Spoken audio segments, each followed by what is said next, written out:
back, everybody, to the Attract and Stand Out podcast. I'm your host, Darlene Hawley, and I am so thrilled that you're here today because I have an amazing guest. I have with me Libby Hikind, a national grants expert.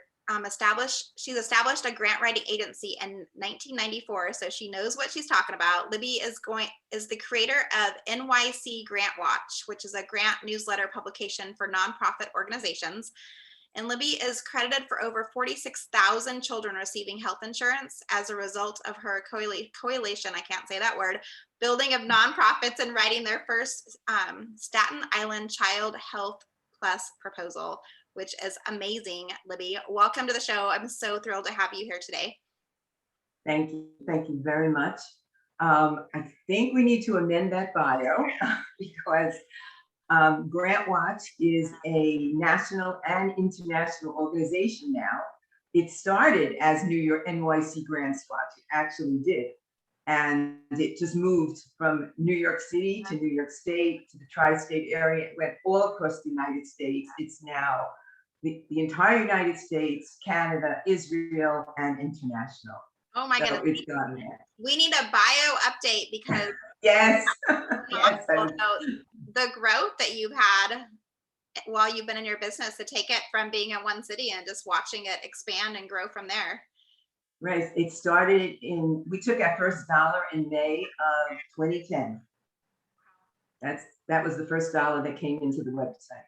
And that was super exciting. And every week when I see how many people are on the site, it just blows my mind. It's like over 200,000 a month that are using the website. That's amazing. Yeah. So take us back then a little bit to before, like as you started this process of creating your business, like what was it that made you see this need and this desire to grow a place where people can come and find all of these grants and have everything kind of in one location? Well, it really goes even further back than then. I was a New York City public school teacher, and I wanted to take my class into the computer room. I've told this story so many times, but it really gives people that energy to just go forward and do something. My special ed class needed to take exams in junior high school that it didn't matter whether they were special ed or mainstream, they had to succeed, and I had to teach them. And I came up with this idea in the 1980s that if I taught them word processing, they would want to correct and edit their work because that's a lot of fun. Computers couldn't do that at that point in our computer room, and the district had no money. So it comes down to my supervisor went there with my budget, and they said, well, if Libby wants to write a grant, there is a grant available at this moment. From Tandy, we'll teach her how to write it. We've never won before, but she can try. And free education for me, that was it. So I went every day after school, and subsequently I became a grant writer as a result of that. And a few years in, the school district pulled me out of the classroom. I was at the district office writing grants. Then I went back into the classroom and I opened up my own grant writing business. So that is how things went. And I was writing grants and teaching public school until I retired, at which point the technology I knew was available. And while I was teaching, I had this NYCGrantwatch newsletter. It was just facts to my clients. And when I retired in 2009, I knew the technology was available because one of the things I had taught was computers. So I was, I took business careers in computers and entrepreneurship. So I was ready for business. And I started developing a website. That's how it began. And just with NYC, with my clients, it just kept expanding and growing and remodeling and doing everything. Yeah. That's where we are today. So fun. I love how you just you found a place, like a gap in the marketplace, basically, where there was a need and you just ran with it. Right. And I knew the need existed because my clients needed it. They needed to know. It was kind of like, yes, Libby, we want you to write grants, but what grant is available? So then I had to do this research, and I might as well have been doing the research for X number of people instead of one or two people. So it just worked. Yeah, absolutely. And it's one of those areas where I feel like people know that there's grants out there, and they're not typically sure how the heck to find them or where to go or what to even do. I was actually a little separate from what we're talking about today, but my second oldest son is looking at getting like scholarships and grants and stuff for college for that side of it. And as a parent, like, I don't feel like that was something that I did when I was going off to college and stuff. Like, it wasn't as big of a thing back a few years back. I won't age myself, but, and it's so prevalent now, though. It's definitely something people are talking about. So for business owners who are not sure how to even access a grant, like, can you tell us a little bit of like the basic stuff? Like, why do we need a grant, and how does it support our businesses the most? Well, the first thing is a grant is not a loan. So we have to understand that you don't pay back a grant, you pay back a loan. With COVID, we started with forgivable loans, and we also have forgivable scholarships for children, for students, because if they go into an area that is that needs training, needs trained employees, they will sometimes give back the tuition, right? So we had that with COVID as well. So some people are mixing the two up today, but a grant generally is not a loan, has nothing to do with any payment, but you must follow all the directions of the funding source. You can't just take the money and, wow, look, I got a grant, I'm going to go buy myself I don't know, a Lexus, a BMW, whatever the story is, you're not going to do that. A grant is, you're being granted money, awarded money for a specific reason, a specific cause. So now when we talk about business, you have to think about nonprofits. A nonprofit is also a business. And it's not, and we get these phone calls, well, aren't I a nonprofit? I didn't make any profit last year. Right? So people think in terms of that. A nonprofit is an IRS designation of a 501c3. And then you have a business that has a different designation. And you have in businesses, you have a C Corp, an S Corp, an LLC, a sole proprietor, you have different statuses. But you need to operate your nonprofit as a business. You have to keep that in mind, because you have to have money coming in and money going out, and you have to do your books just the same way. So we talk about why do we need grants? Because we have some idea, some passion, some program that without a grant, we can't run it.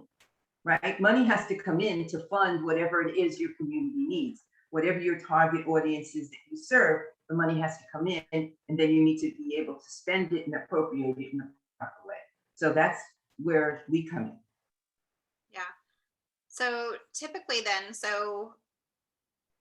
what is the process that you do with your clients, and do they come in and work with you and you help them find specific grants, or what does that process look like? Well, GrantWatch is set up as a search engine. Okay. And we add new grants every single day to GrantWatch. And we archive the grants as soon as they come due, and we'll revisit them when they're coming out again. So at this point, we have about 26,000 grants in our database, but I think it's 7,111 grants that are currently available. And that number changes every day. We keep it right on the website. It's right up there for everybody to see. And if you come back tomorrow, the number will be a little different. And then you come back on Sunday, you'll find something else. So you have to constantly be looking. GrantWatch has us, we've segmented the website in many ways. So you can search by recipient.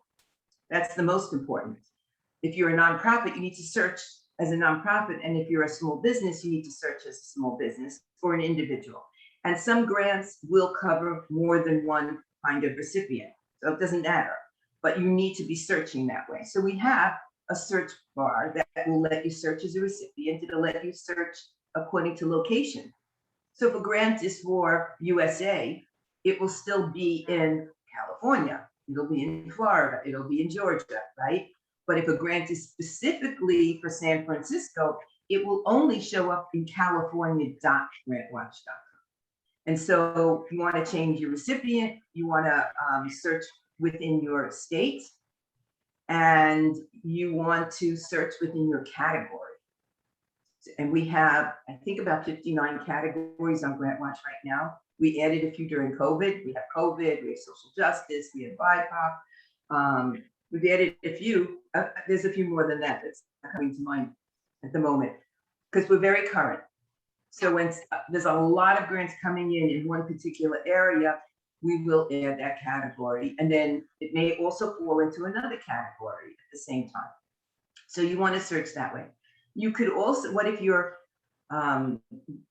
doing something that crosses all the states, right?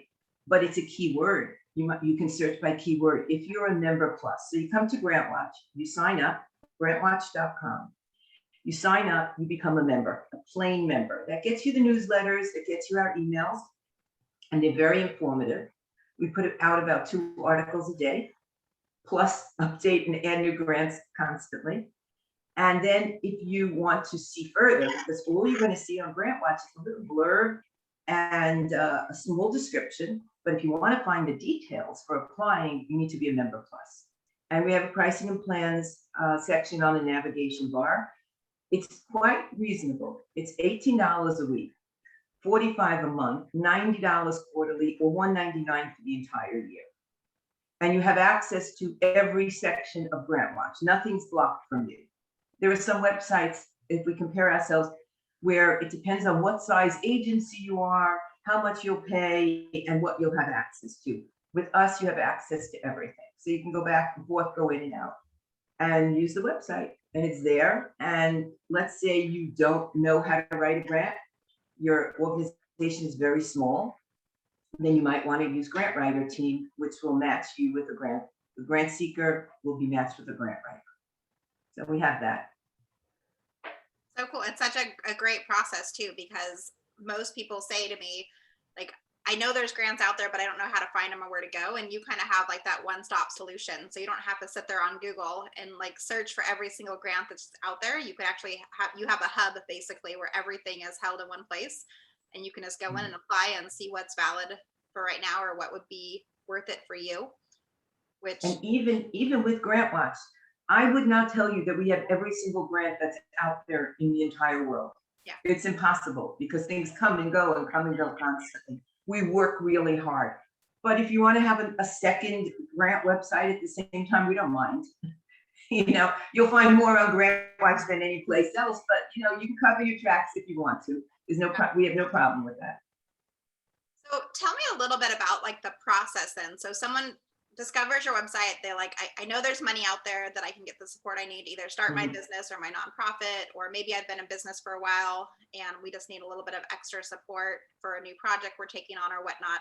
I know a lot of times people struggle with like the grant writing process can be a bit overwhelming, especially for someone maybe who's brand new to doing that process. Is that something that, do you guys have tools and support them that help people with that? Or what kind of advice do you give? Well, we have a lot of resources, but I will give you advice now. Most important, follow directions. Okay. Before you even start a grant, check your eligibility. Because if you cannot cross every T and dot every I, don't apply. If you can pull someone else in, then you can apply. Like, let's say you can pull in another nonprofit or another business into your application, and you can decide who's going to be the lead agency. Then you can apply. So you have to look at everything they're asking for. And that was the beauty of Child Health Plus years ago.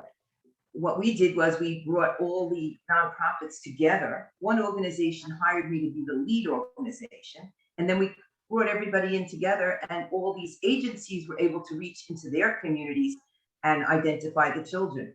It's kind of the same thing you have when they talk about the government identifying populations that are not being vaccinated. They're doing something like that right now. They're hiring people and nonprofits in certain areas to reach out into the community. I'm not supporting either way. I just want to make it clear. I'm just trying to show you the model still exists today. So you can go, and if you're, let's say you're a nonprofit and you're going to do an adult education program, right?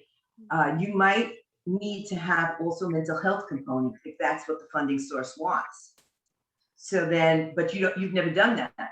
You're into teaching. So go down the street and bring in the organization that does mental health and work together. So that's how you can do it. But if you find something that you are totally eligible to do, what's the next step? You match everything. This grant is for me. What should I do? So now you have a decision to make. How important is this first grant to you? Because if it's like, it would be great if we got it, but we can still function, then my recommendation is going to be write the grant yourself. Write your first grant yourself, because you're going to gather so much information so that if you hire a professional at some point, you'll already have so much to give them. Yeah. Your passion needs to jump off the page. And sometimes your first grant wins. My first grant, I won. I didn't know how to write a grant before I started. And then and I won grants after that. And I was never trained to write grants in an educational setting. I was an educator, but I didn't receive that kind of training. I was kind of like apprenticing. That's how I learned, right? Or I wrote a piece and I had somebody look it over.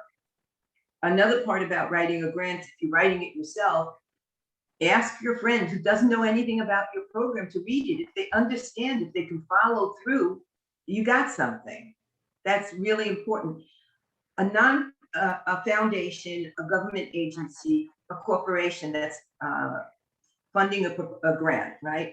They have bullet points they want you to touch on. You must answer everything. If you leave something out, you lost points. So the other person that didn't leave it out, they are ahead of you right off the start. They may have a program that's not worth funding, but right away they have higher score than you, and you don't want to lose any points. So that's really important. Like I could give you an example. Your financial management. It could be that in your office, in your nonprofit, you write all the checks, or your business, right? You write all the checks, you sign all the checks, the money comes in, you make all the deposits. It's not good enough. Nobody really wants to hear that. So you may have to start changing. You may need a double signature. You need a CPA to look over what's going on. You might want to just take in a third party for now. And then you have something to write about of how you're going to do it. Because if they're asking you about that, they are really worried that they're going to give you the money and it's gone. Yeah. Opening up a separate checking account for each funding source. When the money comes in, you have a budget. You've said on your budget how you're going to spend every single dollar.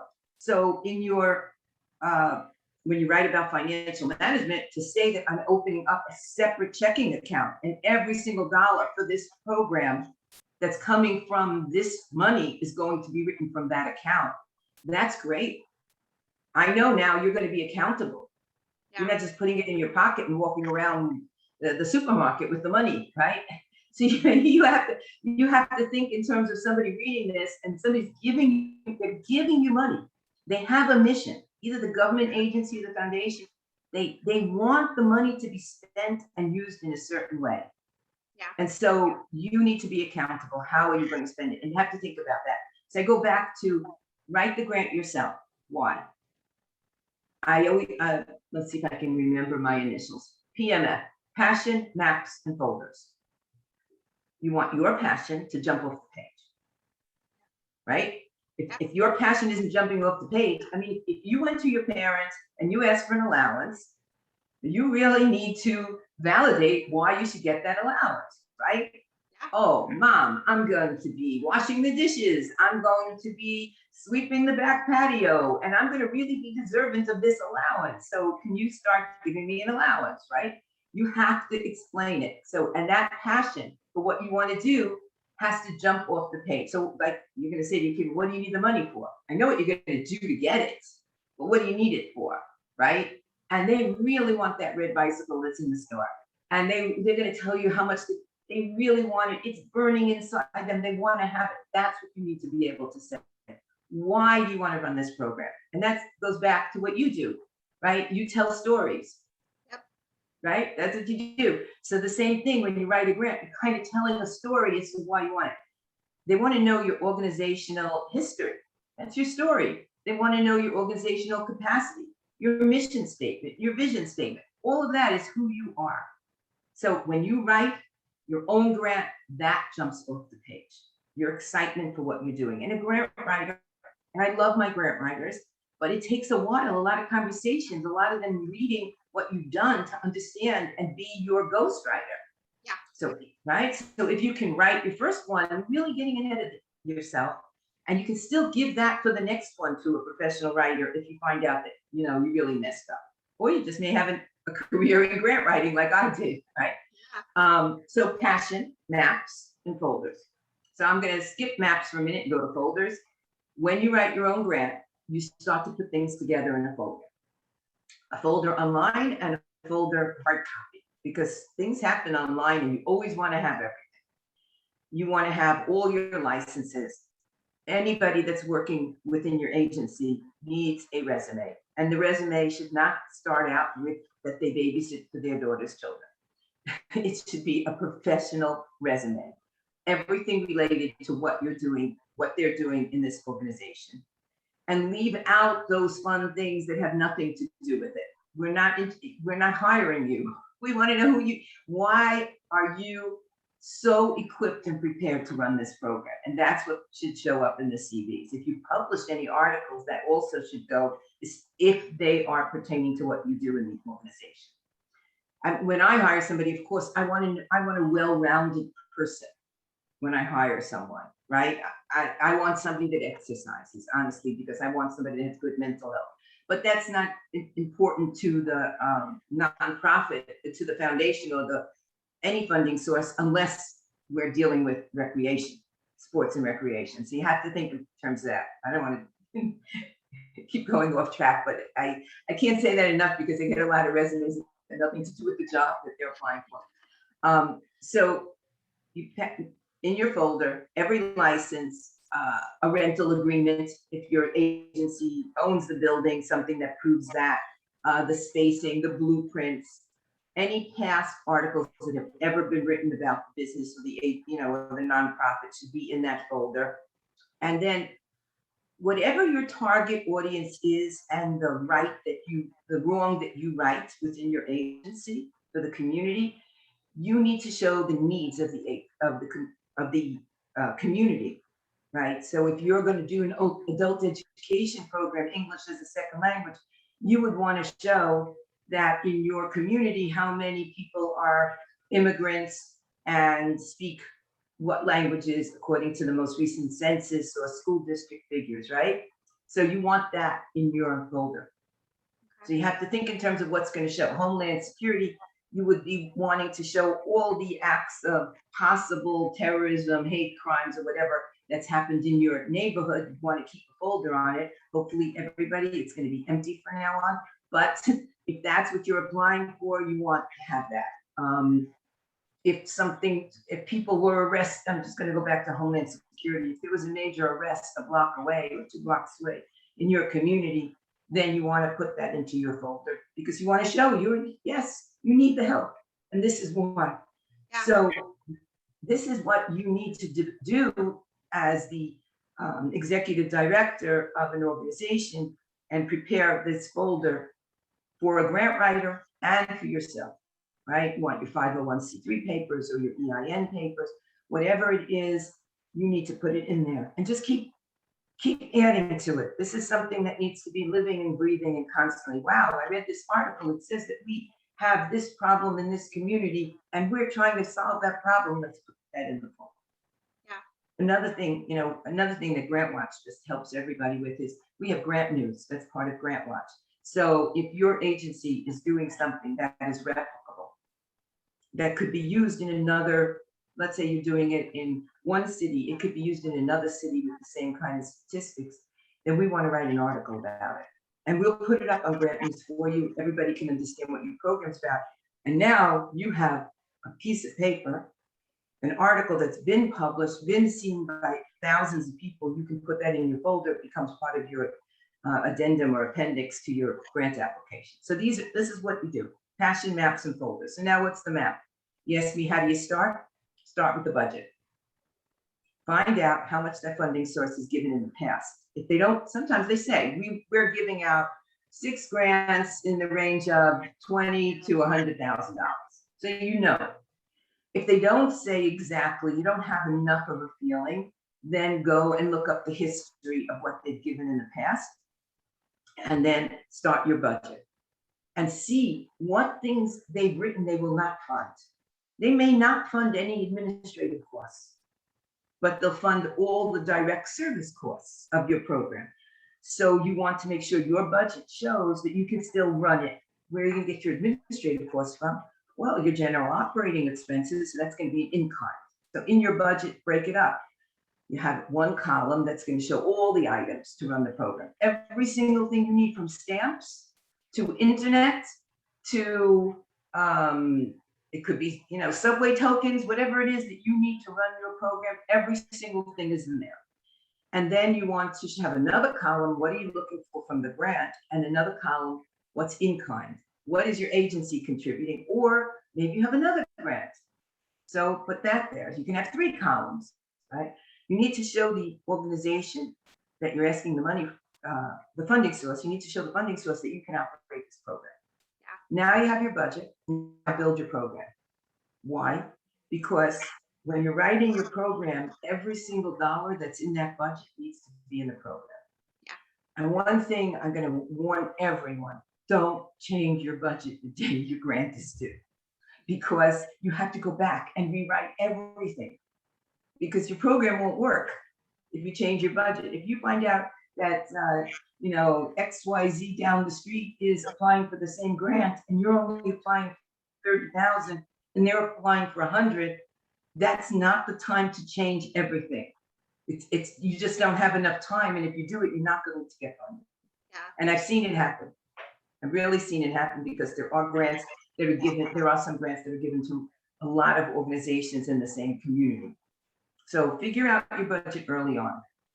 And now you need, in your application, before you even apply, because you can apply again and again for the same kind of program until you get funded, or you might just want to double it. If you're running 5 classes, you might say, well, if we had more money, we could run 10 classes. So you can apply for more. You want to break it up. Needs, and now match your need with a goal. So needs, goals, objectives, activities, evaluation, dissemination, and replication. You have to be able to take a spreadsheet and pull it all out. And I started years ago with Bank Street Writer. You're too young to do this. Bank Street Writer on a Commodore 64, and I still was able to take an Excel kind of spreadsheet, I don't know what it was at that point, and go straight across. And that's how you have to conceptualize your program. Now, not every grant application is going to ask you for all of this. You could have a 2-page application that you found on our website. You could have a 100-page application. Or you could just have an LOI, which is a letter of inquiry. That could be all they're asking for. Letter of intent, letter of inquiry means the same thing. And in that, you have to do all of this anyway, but you have to do it in 2 pages. Yeah. Something that you could write 100 pages about, you have to hit all the points. So you want to really map it out. Everything flows. That is your cheat sheet for every single thing you write. What's the need? What's your goal? That's an far-reaching goal. What's your specific objective? And then from there, what are you going to do? How are you going to meet that objective? How are you going to achieve it? It's your activities, and you can have 5 activities for one objective. Yeah. Okay. If you say to me, Libby, how do you do marketing? Well, marketing may be my objective, right? Or my goal, right? But my activities are going to be varied to achieve my goal, right? So, and then you go and how are you going to evaluate? As a result of what? Pre and post, will you know whether you made a difference? How are you going to evaluate? And then I go to dissemination. How are you going to disseminate it to other locations? How are you going to let people know about what you're doing? Because if somebody gives you money, they want the world to know that you gave them money, you succeeded, you evaluated, and this is what it is. And how can somebody replicate it? So you have all those things. And if you can think about that, you can write well. Yeah, I love that you broke it down that way. And I love that you shared too about starting with the passion piece and writing that first grant yourself, so that you could really take the time to think about like what you're doing with your business and how you're showing up, or with your nonprofit, and share the story your way. Share it from your heart, because I can only imagine if you have a grant writer come in, they don't quite get your why without you explaining it 50 million different times in different ways to make them like feel like they're in the trenches with you. And I'm a huge fan of everything that I do in my business, I want to at least do it one time myself before I hand it off to Right. somebody else. That way I feel like I've been a part of the process. I know what it looks like.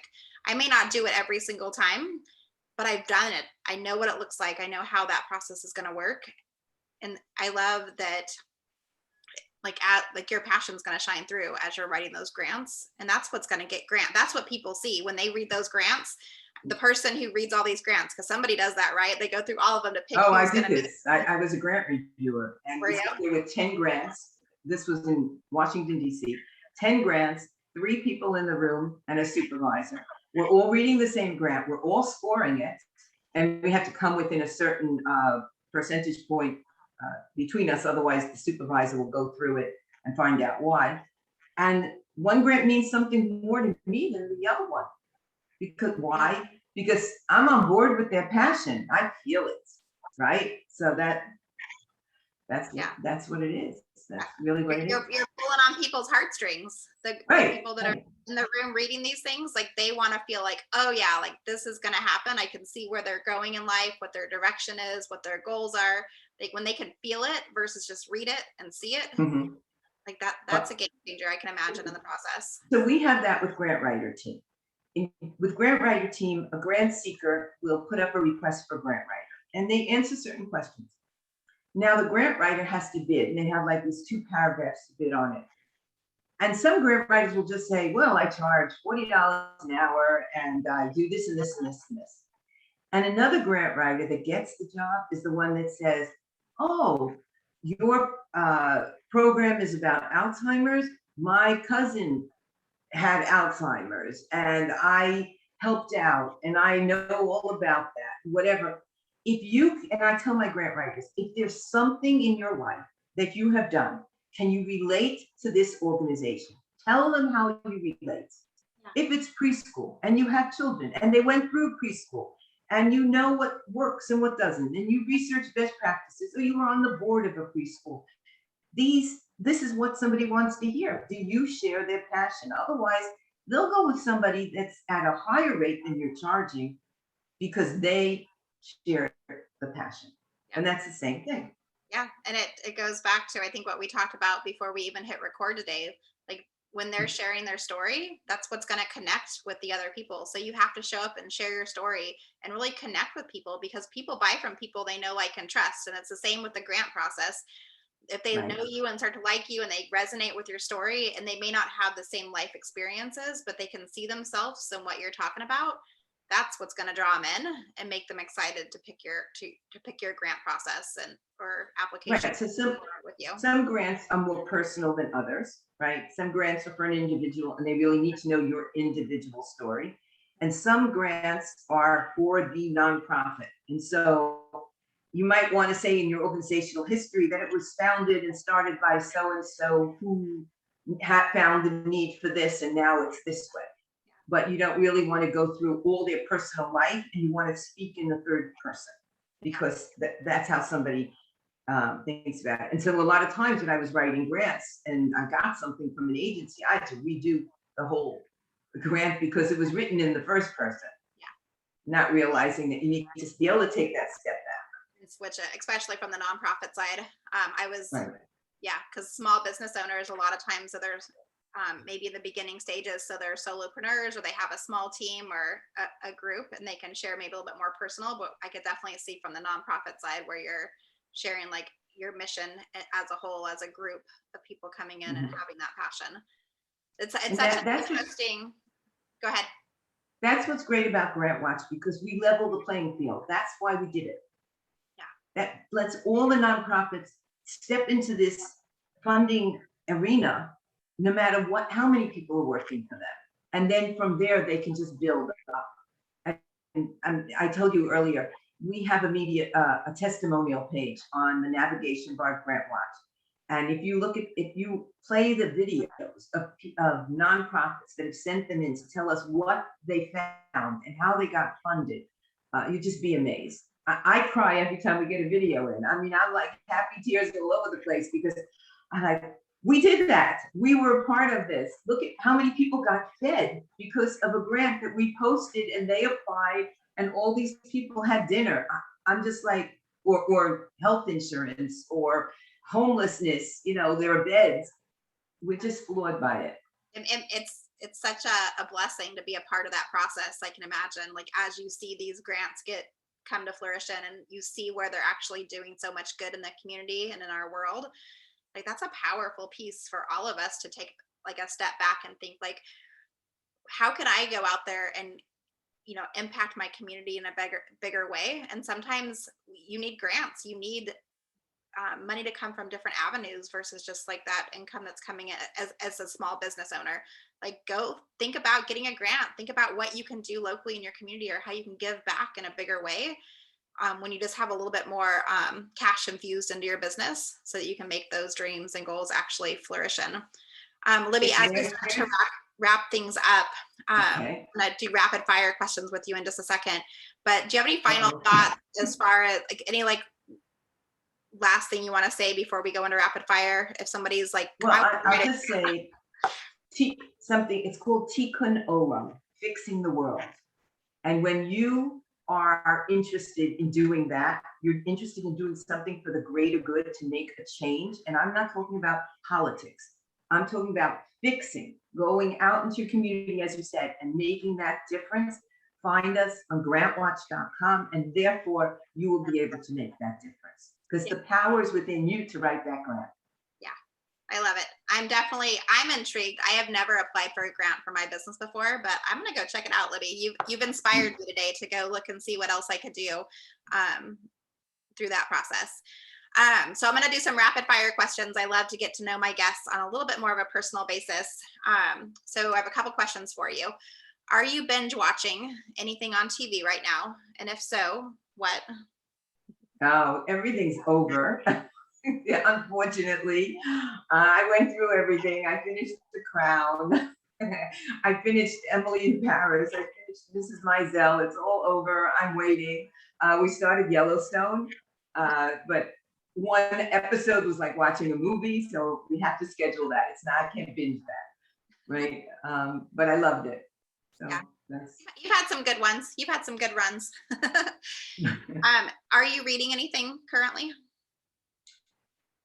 Yes, but I don't remember the name. It's actually in my swim bag. Forgotten Friends, I think. I'm not sure. I read a book at least one a week. Okay. So, Daniel Steele doesn't write them fast enough for me. So whatever is out there, if it's new, it's on a new books thing. Romantic fiction is usually my go-to place. Romantic fiction with a mystery. That's where I mostly go. Awesome.